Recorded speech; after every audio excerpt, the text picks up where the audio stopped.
Hello, everyone. This is Ed Breniger, and welcome to the Eddie Network podcast.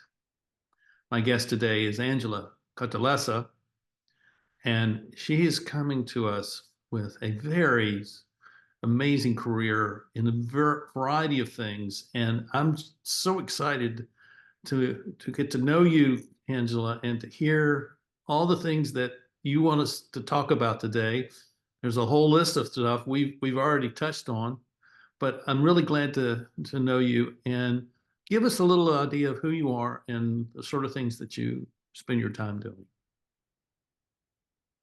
I grew up in the San Francisco Bay Area in a mixture of a bunch of things that weren't supposed to go together. Liberal Berkeley is where I was born, and I grew up in conservative Christian schools and going to church and youth group. Um, I had a very dysfunctional childhood with a lot of trauma. And so my trauma response was to work really hard. And basically, my trauma response was being an overachiever. So I worked really hard in school and did cool things. And I interned for the governor of California when I was 18. And then I did a full ride scholarship at the University of Southern California on a double major.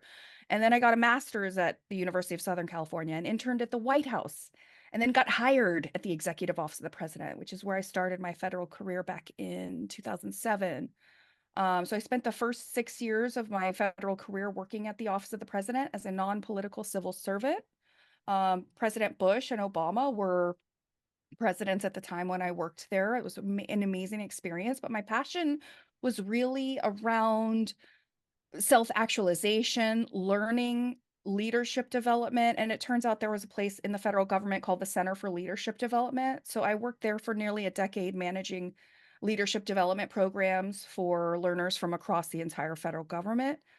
While I was in that job, I got a doctorate in education. The specific title of that degree is Human and Organizational Learning.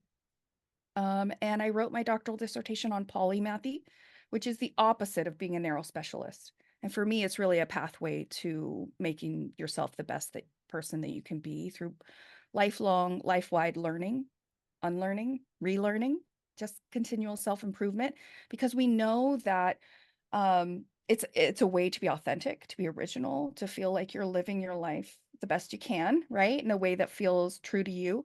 But we also know that our world is really intense with a lot of problems, and the old ways of thinking aren't really serving us anymore. We need interdisciplinary, holistic systems thinking to grapple with the difficult issues of our time. And after I finished that doctoral dissertation on polymathy, I started a brand called Polymath's Place. I've got a YouTube channel, a Facebook community. I'm currently in the process of starting up a nonprofit organization with Barry James, who's been on your channel, and it's called the Modern Polymath Institute. And our goal really is to empower polymaths, organize them, bring them together, create a co-working space, create research opportunities, and have a think and do tank. So basically, we can bring together the really smart, capable thinkers, people who use their whole human vessel and all of their capabilities and curiosities to solve problems. So I'm trying to organize humanity, have this place where the smart polymaths can come together, and we could try to begin to make a strategic plan for how to get humanity out of a lot of the trouble we're in. And the last thing I'll say is that along my journey, I'm passionate about polymathy. I write about it, I speak about it. It's my purpose. It's one of my purposes is to promote this simple idea that we're many things, actually, and we don't fit into cages and boxes and silos and swim lanes, and that we have a natural right to be all that we are without having to conform to the expectations of others. And there's all kinds of nonconformity. It comes in many flavors, but as a general rule, it's a way to be free. It's to not conform and to decide who you are. Okay, so I wanted to study human polymathy as a phenomenon in general. I still do. There's so many studies. In fact, I did the first doctoral dissertation ever on polymathy was mine, which is sad to me that it was so understudied that it took until 2018 for a doctoral student to come along who did that. I supervised the second doctoral dissertation on modern polymaths and have many studies that I want to engage in on the topic, including one of the critiques of my doctoral dissertation was that I only studied very elite polymaths. And having come from plain people, like my grandparents raised me. My grandmother from backwoods Arkansas didn't even have a high school diploma, and I think she was like a genius.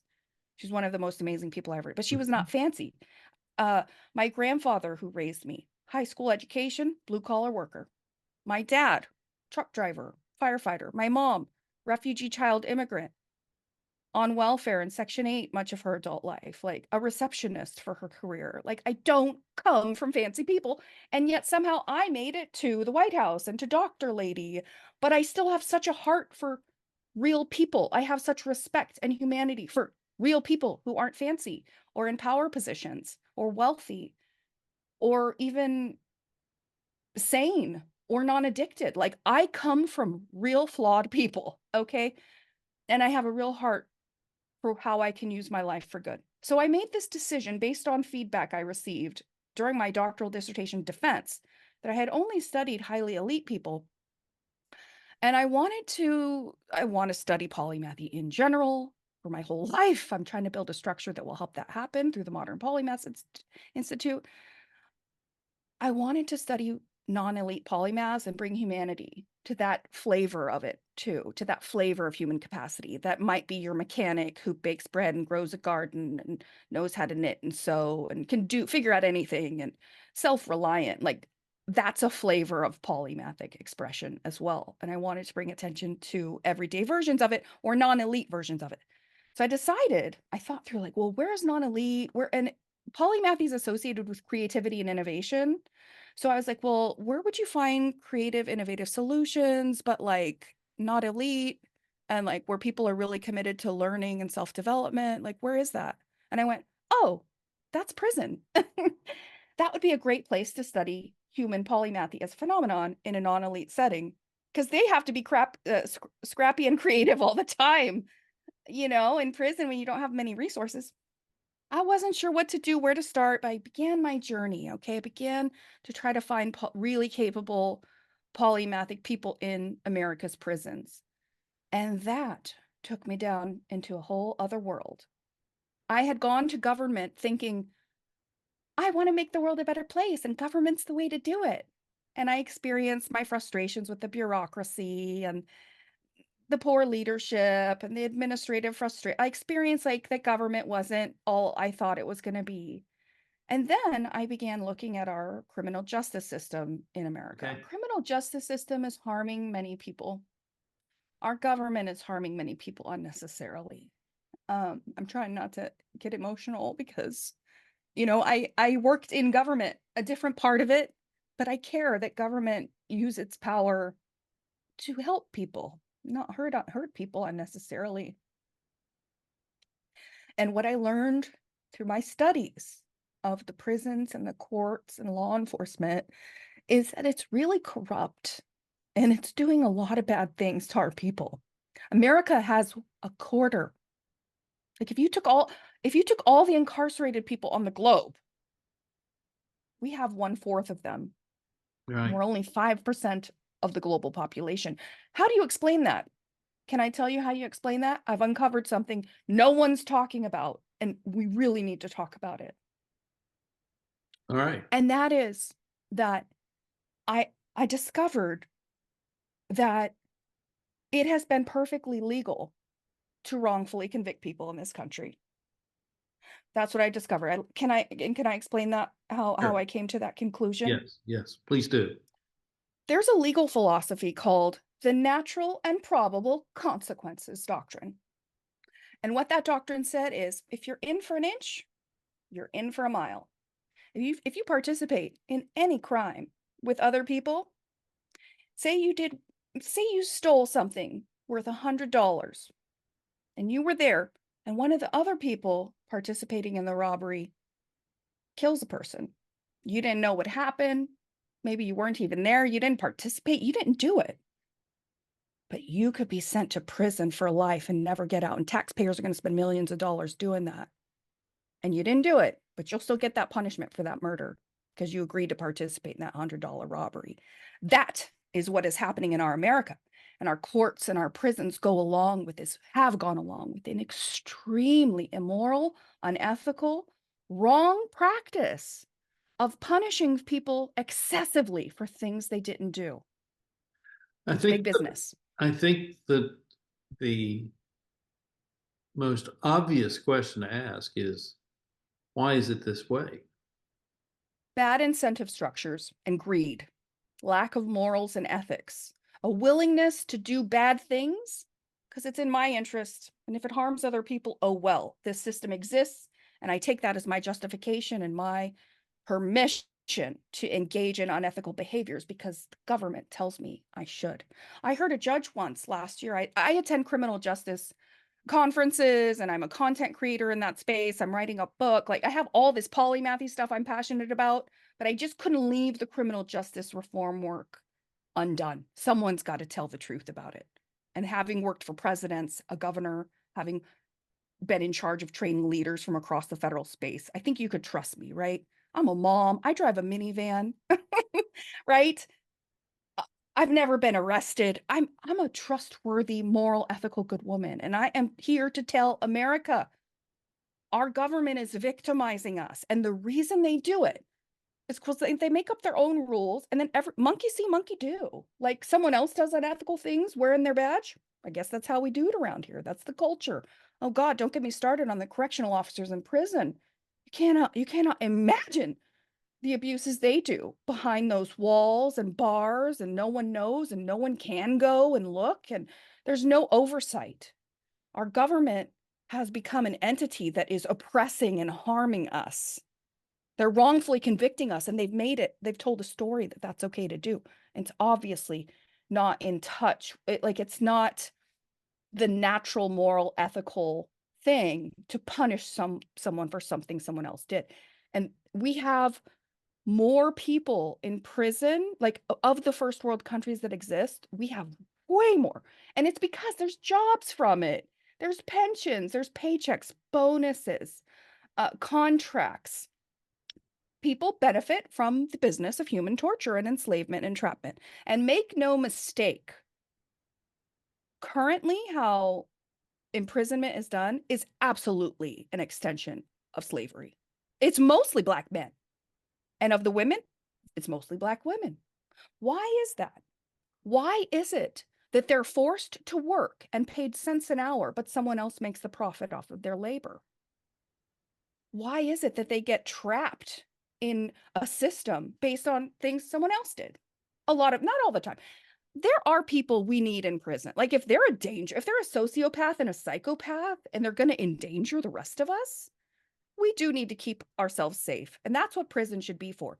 Prison is not to torture or the the imprisonment itself is the punishment. But do we even need punishment? Or do we need love? Is a poor person who steals, is it appropriate to send them to prison for years and make them lose whatever money making effort they had and separate them from their children? Or is it more appropriate to give them some job training, some financial literacy classes? Maybe a professional coach who can help guide them because they don't know what they're doing. Someone who does drugs because they're traumatized and they need to numb out. Should we send them to prison? I know someone who just got out of prison because he got caught with meth 3 times and he spent 27 years in prison over that. That's what's happening in our America. I've thought a lot about this as well, Well, and if someone, I've thought about this as okay, well, and also spent some time doing prison work back when I was in seminary, and I found that I had great relationships with prisoners, very difficult relationships with the guards in the prison, and I didn't understand that at that time. And I've thought a lot about this, and then I spent a number of years doing inner city community ministry in my first call as a Presbyterian minister, and so I ran into all these people, and now I moved into an interracial, multi economic class neighborhood here in Winston-Salem. And the house that's next door to the house I bought would probably within the last year was a crack house. No longer. because someone bought it and ran all those people off. So I'm seeing what you see. I've experienced what you see, and here's what I have. Here's what I've come to decide as the source of the problem. I think it is the fact that we do not, the people do not feel like they have any stake in the future of our society. They don't feel like they have a stake in their community, in their neighborhoods, and therefore they can do whatever they want to. And this is not just of the people who live in, say, my neighborhood, which the people I've met I really like, but it's also in the institutional structures of modern society, which basically says we no longer are responsible to the people who put us in place in these positions of authority or these positions of governance. We're not really responsible to them. I've begun to use this little phrase of the penalty no longer fits the crime, because the crimes are so huge. The crimes are so huge.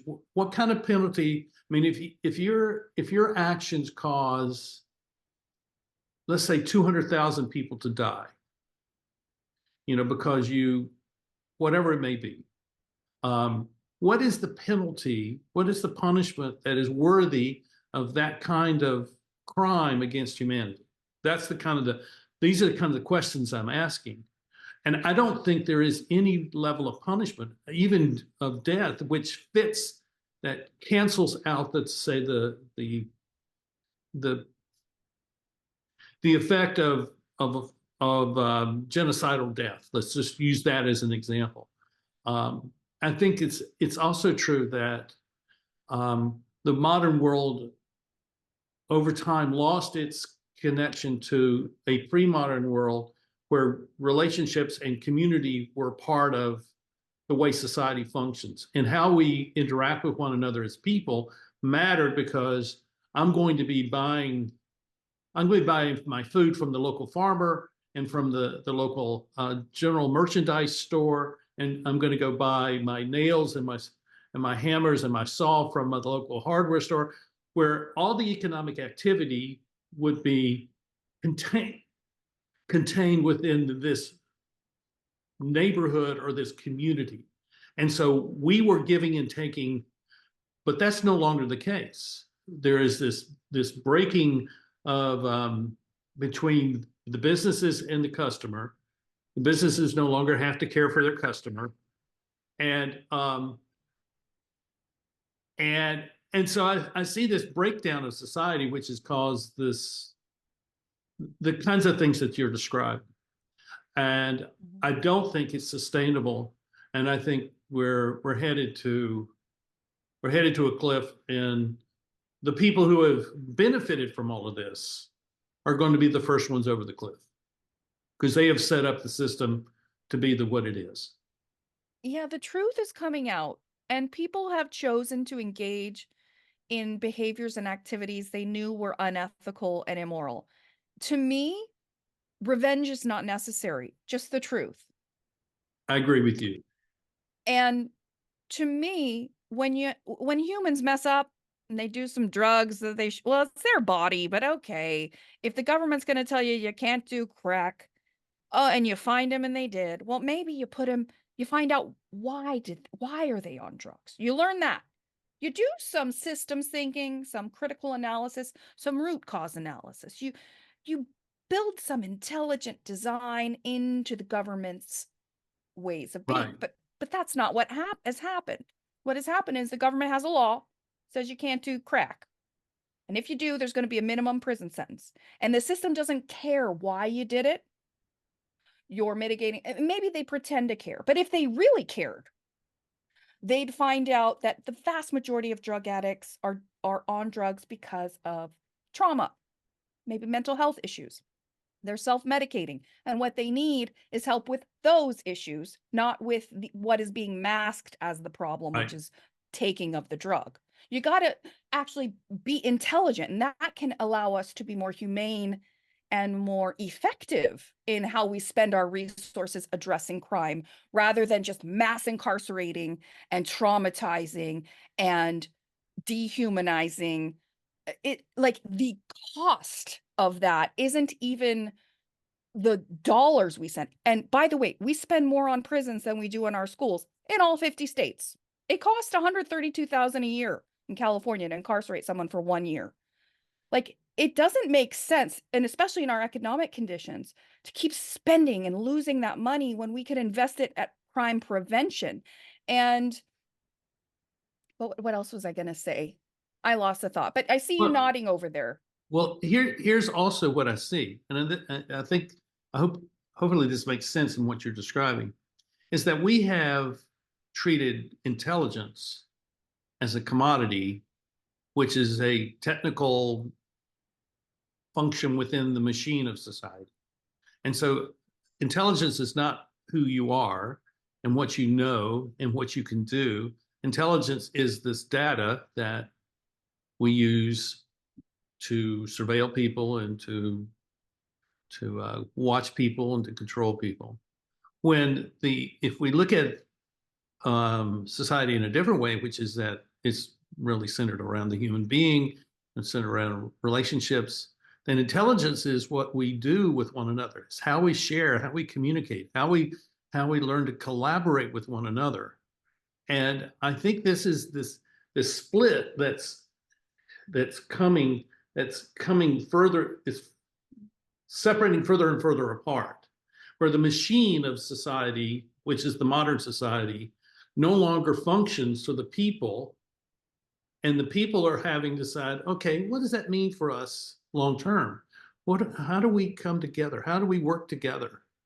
And I think what if I and I want to steer this in another direction.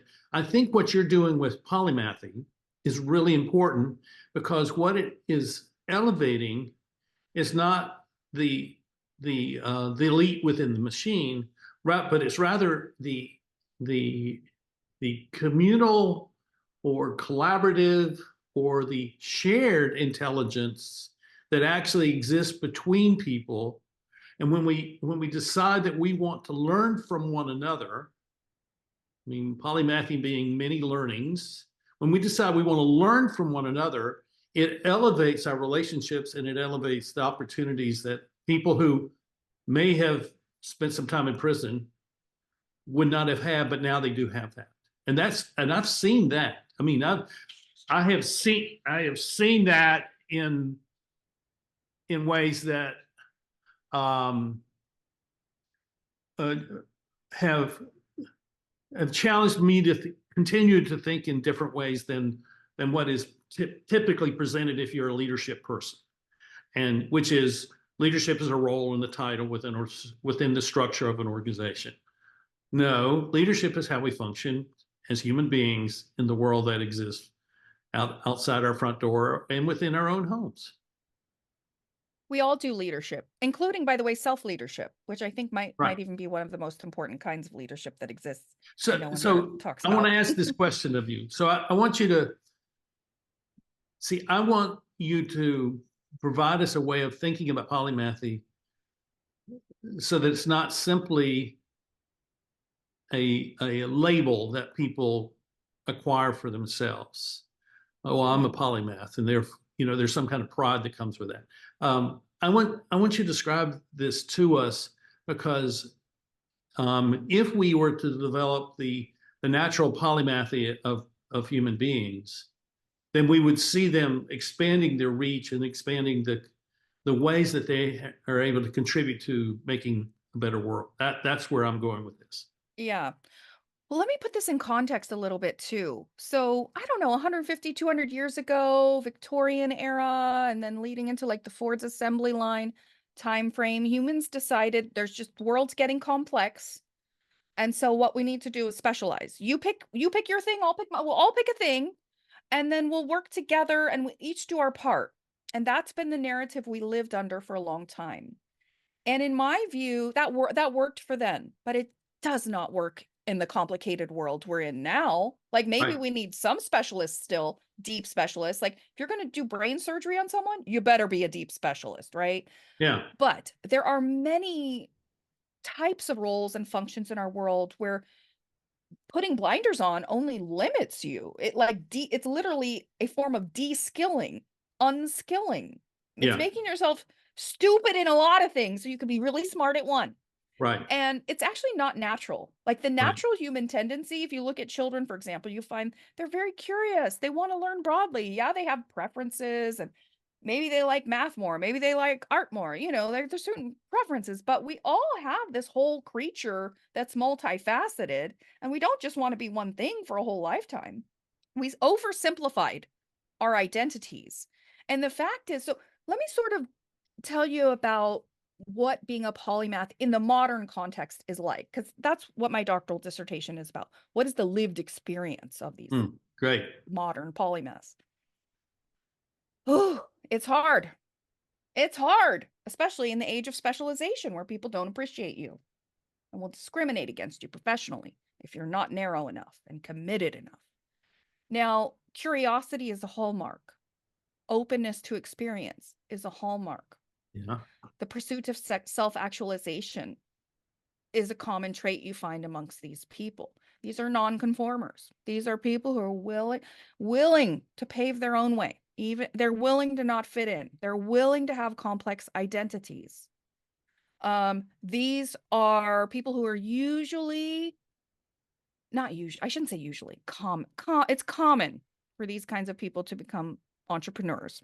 They think for themselves. They don't want someone telling them what to do and putting them in a box. Right. It's hard for them to fit in, because if you have an employer who like just wants you to do some pre-designed job requirements and doesn't care if you learn about other things as long as you do that job, and that's rote and boring and unchallenging, and you're a polymath who likes to learn and grow, and your employer doesn't even know what you're capable of because they don't care. They just want you to do what's in that job description. Like it's a frustrating journey for a lot of people who want to be all in at life and have the full human experience. And I mean, part of why I've really dedicated my life to promoting polymathy is most people don't even know that there's a word for this. How disturbing is that? That like being lots of things, lifelong, life-wide learning, unlearning, relearning, that this approach to life, that it's really a learning journey and an opportunity for authenticity and evolution and self curation, not creation. We're all creating ourselves in a way with our choices. But I like to point out that there is an element we can choose, which is to curate, like a museum curator, to curate who we become. And as we change and try on different identities and learn different experiences, we can begin to find those that fit the best or that we enjoy the most. And we can find our authentic selves through trial and error and learning, unlearning, relearning, right? Like I have always been me, but I've been many versions of me too. Both statements are true. And that's another Yeah. thing. Like a lot of times we put things into binary categories that don't need to be, that actually that's true. And the opposite is always also true. There's such rich learning that can happen when we listen to people who don't agree with us. Then we can really build holistic models. When we listen to someone who's different from us, that's how we become intelligent.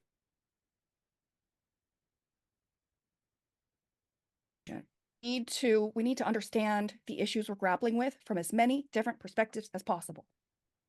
And the way you do that is you give humanity and dignity to people who are different than you, and you listen and you learn, I think you've already said it, but I think you it's know? worth emphasizing that this is not a matter of credentialism. No, no. It's actually a That's an matter of, external authority.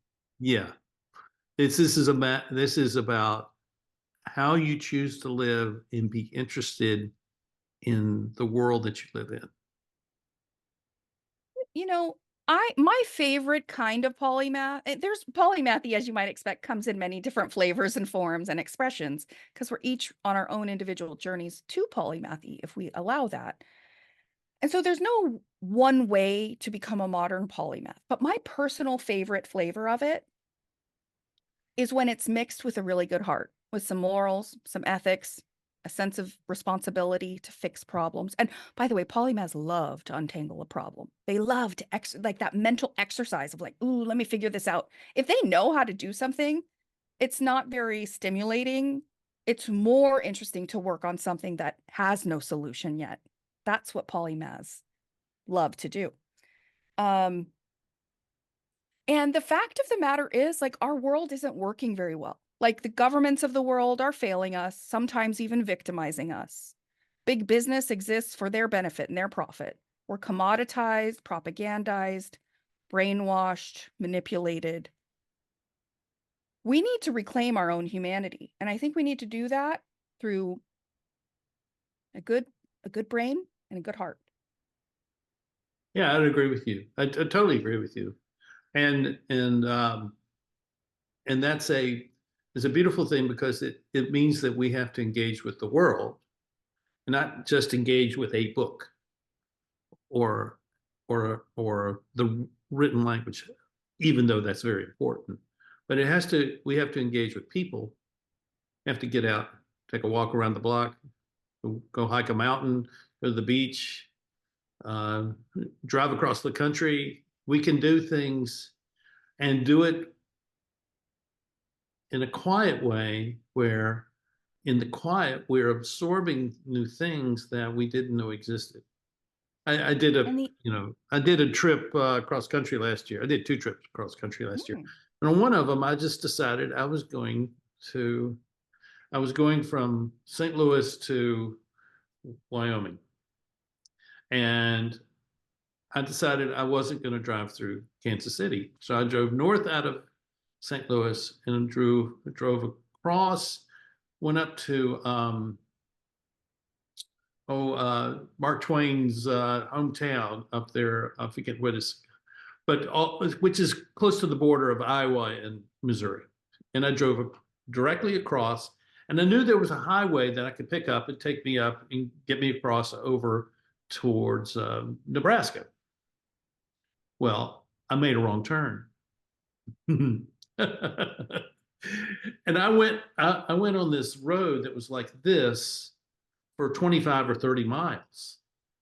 And it was fascinating because it was a farm road. And several times I had to pull off the road in order for these large tractors, multi-wheeled tractors pulling these large combines and plows and disc harrows and to come by.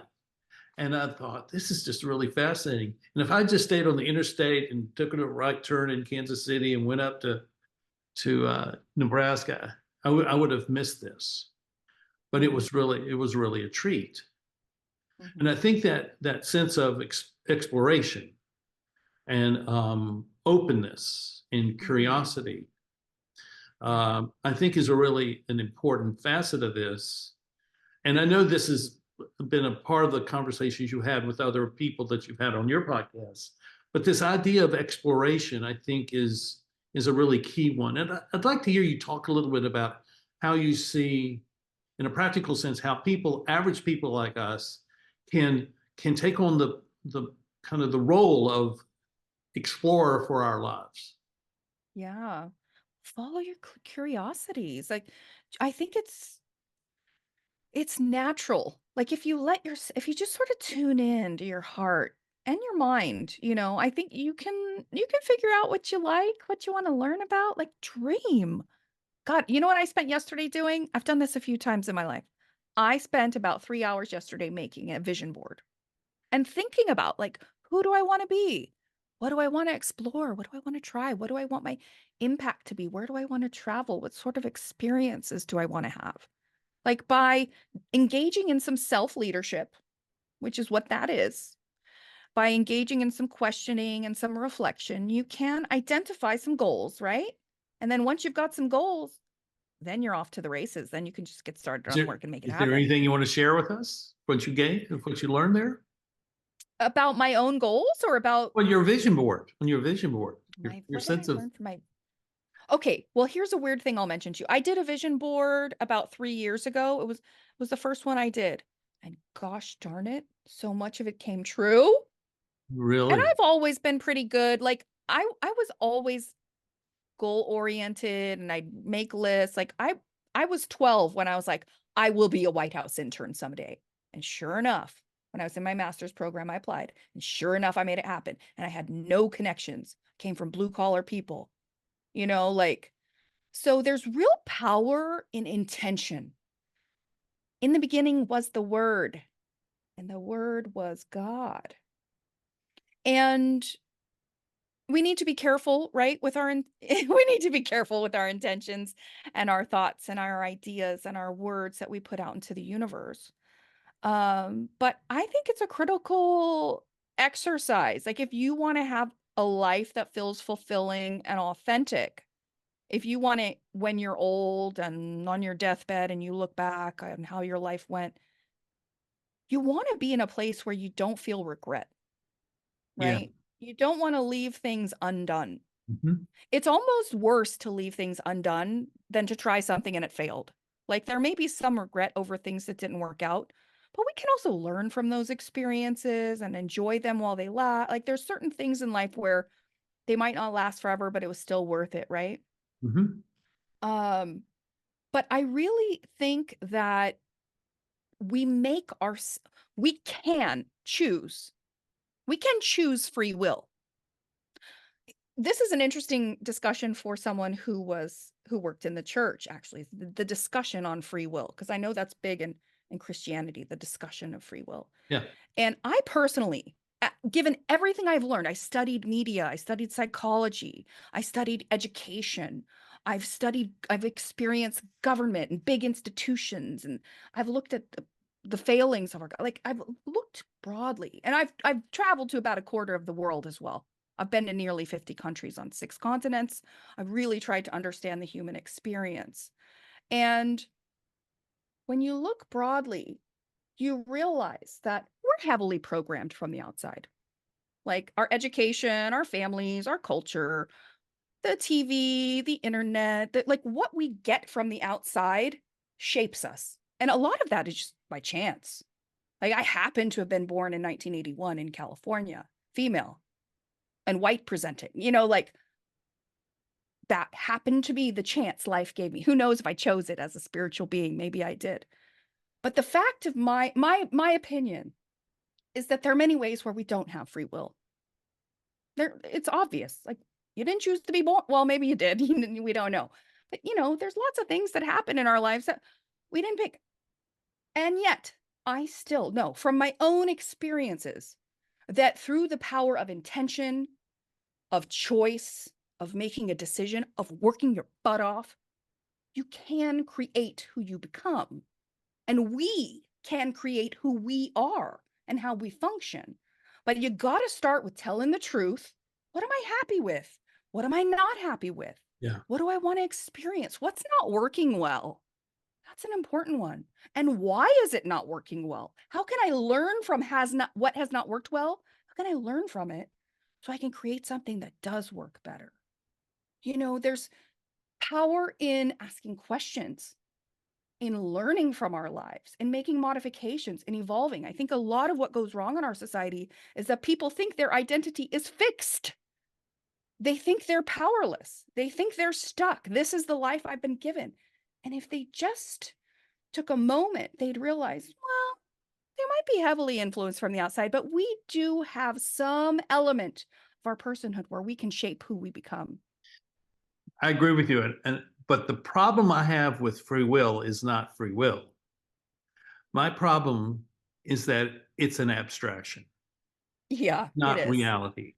The reality is that we all make choices. We have human agency, but we're always making those choices in the context of all the influences that come to us.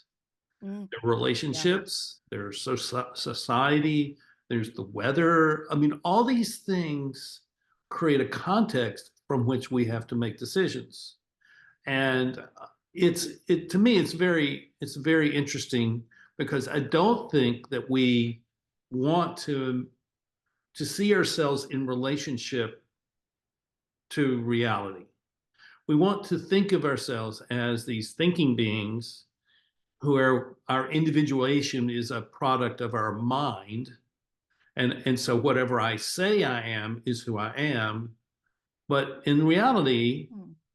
no, the person I actually am is is the person who is doing what he or she is doing right now. My younger son told me something. We were talking about something the other day, and he said, Posywid. I said, what? What is Posywid? He says, the purpose of a system is what it does. Oh And I, yeah, I've heard that. oh my, I said, that's exactly right. So the purpose of a system is not what its intention is. Purpose of the decision of the system is actually what it does. I said, that's exactly right. So the purpose that you and I have for our own individual lives is not what we intend for it to be, but it's what we actually do to make it happen. And um, and therefore, there's a certain amount of freedom that comes with that, but there's also it's frightening at the same time because we have to put ourselves out there into a world of challenge and a world of serious conflict in order for us to really discover, well, what should I be doing with my life? Yeah. Well, I don't know about other people's journey to their authentic self, but in my journey to my authentic self, at least trying to get closer to who that is, my divine essence in human form. It hasn't been easy. I had to work a lot. I had to cry a lot. I had to go to therapy a lot. I had to reflect.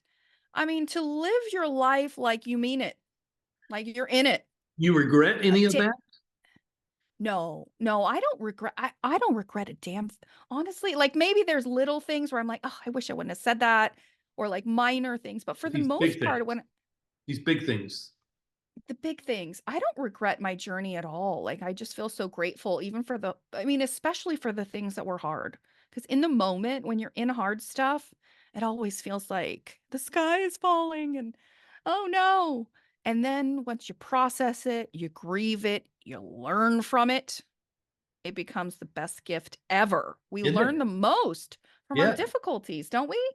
Yes, it's exactly right. That's Yeah. that's a that's a lesson that is really difficult to learn if you feel like you must comply with every expectation that every person and institution places on you. And I think that's where I see that's where but deciding I'm going to be a polymath, making the choice to follow that path Mhm. opens us up to all kinds of things that were before excluded from our experience. But when we Yeah. decide we're going to be broader and more open to the world, and all of a sudden everything changes in its proportionality. And that's the Mhm. beauty of this. And we get to meet people like you and I are meeting each other today. I mean, it's, that to me is what is true about life. And this will be the thing which is sustainable once, even as all this other stuff kind of crashes and burns. Yeah. You know, can we talk about truth for a minute? Yeah, absolutely. I I've shown it before. I literally have the word truth right Truth, beauty, love. here on because I feel like okay, in a way, the being out of touch with truth, it's a kind of delusion. You might even call it like a kind of mental fog. You might even go so far to call it a kind of mental illness, like Mhm. detachment from actual reality is not a Yeah, good thing. It makes us crazy. We don't know where's our footing? Where's our grounding? We don't even know what's true. And this is the world we live in, by the way. This is You can't tell what's true a lot of the time now. And there's a lot of bad stuff happening, a lot of people suffering. So I really feel like figuring out what do we know for sure? What is true is like a really critical element of our world. And how do you find out what's true? Well, you got to be willing to look at difficulty. You have to have that willingness because often what at least in 2024, when you start to look at, for example, our criminal justice system, like I did, and if you want to know what's true, you may find out things that are disappointing. You may find brokenness. You may find dysfunction. You may even find malevolence, like I've seen in our criminal justice system that's rampant. You have to be willing to get uncomfortable if you want a life where truth is part of what you're seeking. And I don't want to live in a world where the truth doesn't matter. Like, I want to expose the truth because I feel like that's the only way we can fix anything. You have to understand what's true. Well, you're talking about truth as something that's alive and real and not an abstraction. Because when we turn it into an abstraction, it becomes a commodity that we trade for Mhm. influence and power and prestige.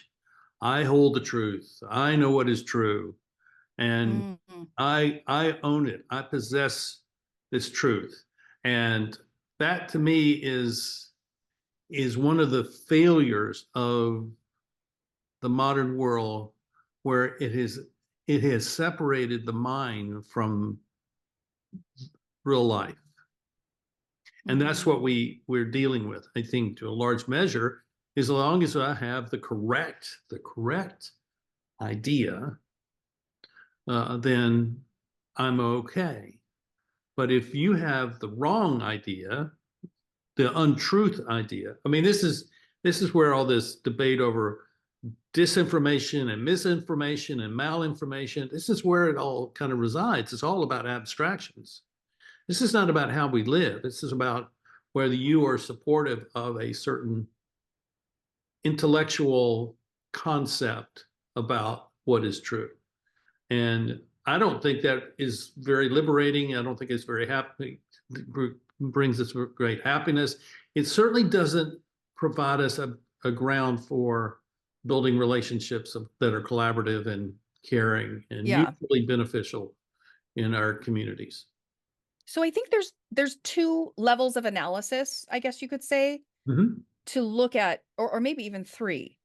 There's, anything you can look at, and any human phenomenon can be looked at from the macro perspective, so like society wide, the meso perspective, small groups, organizational, or the micro level analysis, the individual person level. And I've tried to exercise when I talk about truth. I try to remember to say, this is my truth. This is my truth. I don't know. I can never know if I know anything like 100% without any doubt, because I'm a human vessel and I'm flawed. Like, Right. I'm an imperfect instrument. And so objectively, like, I may be flawed. I may be wrong, but this is my truth. So there's at the micro level of analysis, individually, we can care about truth and find our own truths, but that doesn't mean they're the truth. And how do we find the truth?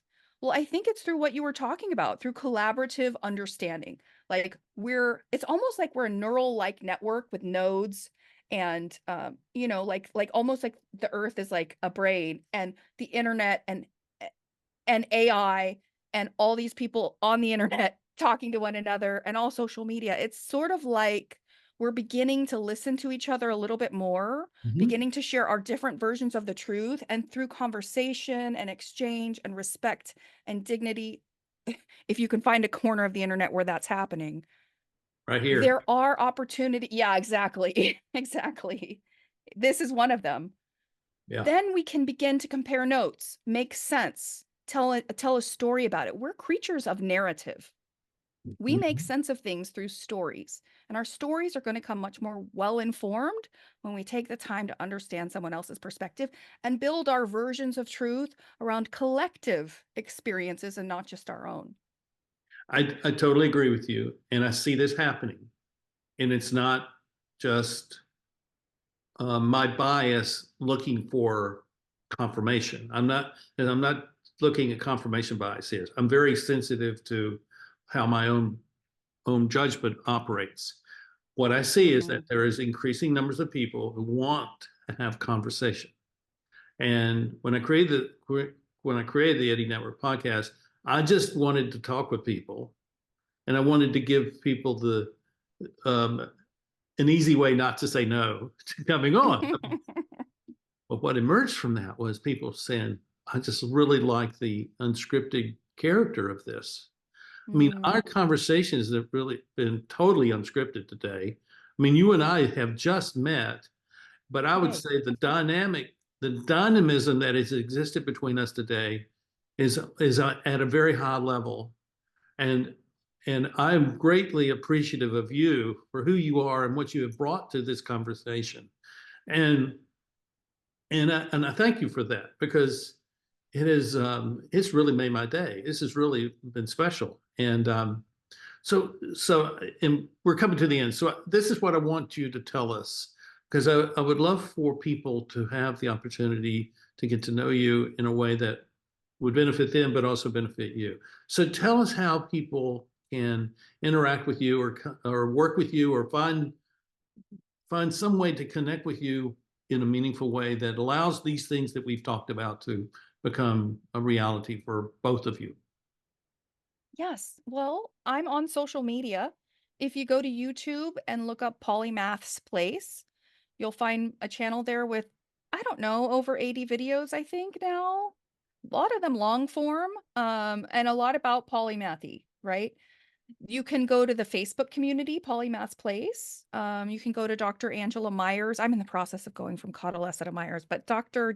Angela meyers.com is my website. If you'd like to contact me directly, I do offer some coaching, consulting. I write, I speak, I'm doing all that good stuff, but I mostly am just like doing whatever I can to spread the message of polymathy and the message of like let's try to do better in our criminal justice system as well. And I think in both cases there's, if we could be brave enough to look at what's true, look at what's difficult, learn from it, right? Yeah, Really try hard to have a strong intellect, but also a good warm heart that cares about other people. This is what we need to come back to. Just coming back to the basics, really. I think in modern society, we've got sort of out of touch with some critical elements of like what it means to be human. And I think what it means to be human is to be flawed and hmm, to learn and to grow and evolve and connect and love and just have the full darned experience, right? right. And you get to decide what that looks like as much as you can. I know some of us have more privilege or less privilege, but within what you have in your life, how can you leverage it? How can you really take advantage of the resources you have so you can have a life that you enjoy and that feels authentic, and maybe if you're up for the challenge, one that helps others as well. That's what I'm trying to do. That's what you're trying to do. And I do believe there's a Mahatma Gandhi quote I just came across the other day that basically said, think about it. Look back through history. Eventually, the people doing the harm, they they go away. Like the rest of Yeah, us, we demand some goodness and some ethics in our world. And so I do have faith that we can make the world, we can make ourselves better and we can make the world better. There's this one other final thing before we wrap up. I want to say, I realized like I've been having this debate with a member in the Polymath Place community who basically was like, you know what, all of us are always doing the best we can at everything. Everyone's just always doing their best. And I have some discomfort with that because as someone promoting polymathy and lifelong life-wide learning and self-curation, I'm like, are we all just the best we're ever going to be and we shouldn't try? Like that just feels, or if we're trying, it's just assumed that it's the best, that that's the best we can do. And I realize, okay, there's a line in the sand. In the past, we all did the best we could with what we knew at the time with our level of development. But in the present and the future, I think we can do better. We can choose to be better and do better and show up to our own lives. And that's the challenge I'd like to present to anyone watching this. Like, take your life into your own hands. You only get so much time and it goes by so darn quickly. How can you own yourself? How can you express your ownness, your authenticity? It's my belief. The word genius has a lot of baggage with it. It's associated with IQ and like very impressive famous people from history. Like, but genius can exist in many different forms. And in my view, genius exists through originality. Original contribution is genius. And that exists in all of us. That exists in all of us. You don't have to be a fancy person to be smart or to have a good heart to make a difference. Thank you, Angela. And thank you all for watching. I'm serious that about the opportunity that you have to discover something about yourself that you didn't know, and that will lead you into a an experience of your life that you could not have imagined. Maybe you need to do a vision board or something like that Yeah. to help quantify what it is that you may become. I think one of my former guests, Oleg Kirkeby, Danish philosopher, he has this idea that there's not this thing called the event. There's not events. They're what he calls the eventium, and the eventium is something that's always in a process of becoming. It's past, future, and past, present, and future all wrapped into one, and it's a constant state of becoming something different. And I think that's a lot of what we're exposing here is that you're to my readers and followers and listeners and watchers today. Your life is not fixed. It's not set. It's not a given. It is open. Evolving. And it's not even about free will. It's really about just engaging and responding to what's in front of you. And if you do that with a clear mind and a good heart, as Angela described, then you will find things about your life that um, you'll want to treasure for the rest of your life. So thank you, Angela, and thank you all. And let's see where we can find new ways of being better people because of the things we're learning together. Yeah. Onward and upward. Thanks for having me on, Ed. My pleasure, and thank you all. We'll see you next time here on the Eddie Network podcast. Bye bye.